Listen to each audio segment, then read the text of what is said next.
Hello friends, ಎಲ್ಲರಿಗೂ ಬೆಳಗಿನ ಶುಭೋದಯ. ಇವತ್ತು ಬೆಳಗ್ಗೆನೇ ಬೇಗ ಎದ್ದು ಮನೆಯೆಲ್ಲ ಕ್ಲೀನಿಂಗ್ ಆಗಿದೆ. ನೆಕ್ಸ್ಟು ತಿಂಡಿ ಮಾಡೋಣ ಬನ್ನಿ. ತಿಂಡಿಗೆ ರೊಟ್ಟಿ ಮಾಡೋಣ.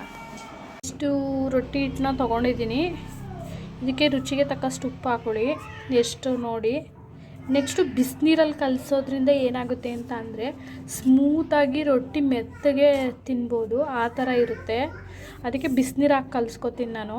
ನೋಡಿ, ಬಿಸಿನೀರು ಹಾಕೋತಾ ಇದ್ದೀನಿ. ಬಿಸಿನೀರು ಹಾಕಿ ಚೆನ್ನಾಗಿ ಕಲಸಿ ನೋಡಿ. ಈ ರೀತಿ ರೆಡಿ ಆಯಿತು. ನಮ್ಮಮ್ಮ ಅಲ್ಲೇ ರೊಟ್ಟಿಗೆ ಚಟ್ನಿ ಮಾಡಿಟ್ಟಿದ್ದಾರೆ. ಈಗ ರೊಟ್ಟಿ ತಟ್ಟೋದು ಒಂದೇ. ಏನಪ್ಪ ಅಂದರೆ ರೊಟ್ಟಿ ಹಿಟ್ಟು ಸ್ಮೂತಾಗಿ ಮೃದುವಾಗಿ ರೊಟ್ಟಿ ಚೆನ್ನಾಗಿ ಬರಬೇಕು ಅಂತ ಅಂದರೆ ಅಕ್ಕಿ ತಂದು ಸೊಸೈಟಿ ಅಕ್ಕಿನೇ ಮಾಡಿಸ್ತೀರ ಅಂದ್ಕೊಳ್ಳಿ. ಅದು ತೊಳೆದು ಹಾಕ್ಬಿಟ್ಟು ಮಿಲ್ ಮಾಡಿಸಿ, ಆಗ ಎಷ್ಟು ಸ್ಮೂತಾಗಿ ಮೃದುವಾಗಿ ಬರ್ತವೆ ಗೊತ್ತಾ ರೊಟ್ಟಿಗಳು. ಓಕೆ, ತೊಳೆದಾಕಿ ನಿಮಗೆ ಮಾಡೋಕ್ಕಾಗಲಿಲ್ಲ, ಮಿಲ್ ಮಾಡಿಸ್ಲಿಕ್ಕಾಗಲಿಲ್ಲ ತೊಳೆದಾಕಿ ಅಕ್ಕಿನ ಅಂತ ಅಂದರೆ ಏನು ಮಾಡಿ ಅಂದರೆ ಹಿಟ್ಟನ್ನ ಬಿಸಿನೀರಲ್ಲಿ ಕಲಸಿ ಆದಷ್ಟು, ಆಗ ರೊಟ್ಟಿ ಮೃದುವಾಗಿ ಬರ್ತವೆ. ಹೀಗೆ ಬಿಸಿನೀರಲ್ಲಿ ಕಲಸೋದ್ರಿಂದ ಎಷ್ಟು ಹಲ್ಲು ಇರಲ್ವಲ್ಲ, ಅವರು ಕೂಡ ತಿನ್ಬೋದು ರೊಟ್ಟಿನ, ಆ ಥರ ಇರುತ್ತೆ. ಒಬ್ರೊಬ್ರು ಏನು ಮಾಡ್ತಾರೆ, ಹಸಿಟ್ಟು ಉದುರಿಸ್ಕೊಂಡು ಅದ್ರ ಮೇಲೆ ತಟ್ತಾರೆ. ನನಗೆ ಆ ಥರ ಎಲ್ಲ ತಟ್ಟಲ್ಲ. ನಾವು ಎಣ್ಣೆ ಕವರ್ ಮೇಲೆ ಸ್ವಲ್ಪ ಎಣ್ಣೆ ಹಾಕ್ಕೊಂಡು ತಟ್ತೀನಿ ನೋಡಿ. ಈ ಥರ ತಟ್ಟೋದು ಚೆನ್ನಾಗಿ ಬರುತ್ತೆ, ರೌಂಡ್ ಶೇಪು ಬರುತ್ತೆ ನೋಡಿ. ತಟ್ಟಿದ್ದೀನಿ, ರೌಂಡ್ ಶೇಪ್ ಬಂದಿದೆ. ಕೈಲಿ ಹಿಂಗೆ ಕೈ ಕೊಟ್ಕೊಂಡು ಕಟ್ಟಿದ್ರೆ ರೌಂಡ್ ಶೇಪ್ ಬರುತ್ತೆ. ತೆವೆ ಕಾಯಕ್ಕಿಟ್ಟಿದ್ದೀನಿ, ಕಾದಿದೆ, ಹಾಕಿದ್ದೀನಿ ಇವಾಗ. ಅಂದರೆ ನಾವು ತೆಳು ಜಾಸ್ತಿ ರೊಟ್ಟಿ ತೆಳುವಾಗಿ ತಟ್ತೀನಿ.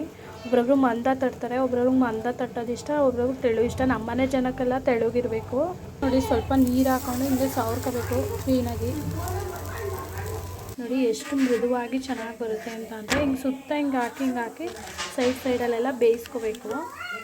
ಆಗ ಚೆನ್ನಾಗಿರುತ್ತೆ. ಹಿಂಗೆ ಸೈಡಲ್ಲೆಲ್ಲ ಎಳ್ದು ಈ ಥರ ಬೇಯಿಸ್ಕೋಬೇಕು ನೋಡಿ. ರೆಡಿ ಆಯಿತು ಖಡಕ್ ರೊಟ್ಟಿ. ಎಷ್ಟು ಚೆನ್ನಾಗಿರುತ್ತೆ ಗೊತ್ತಾ. ಈ ಥರ ಬಿಸಿನೀರಲ್ಲಿ ಕಲಸಿ ಹಾಕೋದ್ರಿಂದ ಸೂಪರಾಗಿ ಬರುತ್ತೆ. ಈ ಥರ ಮಾಡಿ. ರೊಟ್ಟಿ ಮೇಲೆ ಚಟ್ನಿ ಹಾಕೊಂಡು ಹಿಂಗೆ ಹಚ್ಕೊಂಡು ತಿನ್ನೋದೇ ಒಂಥರ ಸ್ವರ್ಗ ಅಂತಲೇ ಹೇಳ್ಬೋದು.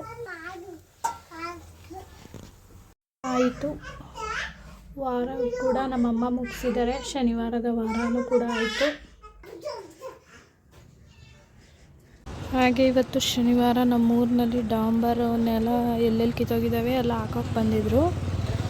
ಆಗ ನೋಡಿ ತುಂಬ ಬೇಜಾರಾಯಿತು. ಎಷ್ಟು ಬಿಸಿಲಲ್ಲಿ ಕಷ್ಟಪಡ್ತಾರೆ ನೋಡಿ.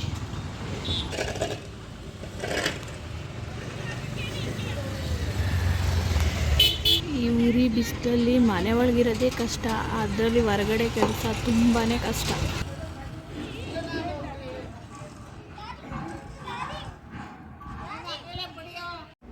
ತಿಂಡಿ ಎಲ್ಲ ಮುಗಿಸಿ ಫ್ರೆಶ್ ಅಪ್ ಎಲ್ಲ ಆಗಿ ಇವತ್ತಿನ ವ್ಲಾಗ್ನ ಮುಗಿಸ್ತಾ ಇದ್ದೀನಿ friends.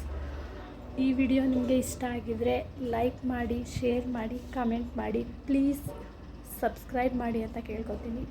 Thank you for watching.